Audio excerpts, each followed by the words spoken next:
Hello anh em, sấy gương chiếu gậu ở trên một chiếc ô tô là một tính năng hầu như mà nếu như mà chúng ta để mà so sánh ấy thì rất nhiều anh em nói là nhiều khi có cũng như không, nhưng mà khi mà không có, lúc cần thì lại rất là bất tiện, đúng không? Với một cái quốc gia có điều kiện khí hậu rất là khắc nghiệt ở Việt Nam mình, trời mùa hè thì nóng ẩm và mùa đông thì lạnh giá. Với những chiếc xe mà anh em đang sở hữu, đã có một số những anh em đến với Phi Auto và nhờ tư vấn rằng là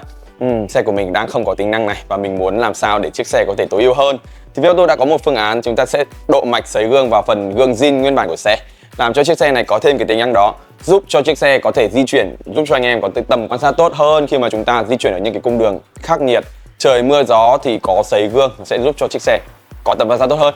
Nào, thì với chiếc CR-V này thì anh em hãy cùng với Phi Auto xem trong quá trình nâng cấp mạch sấy gương cho chiếc xe CR-V nhé. Nào.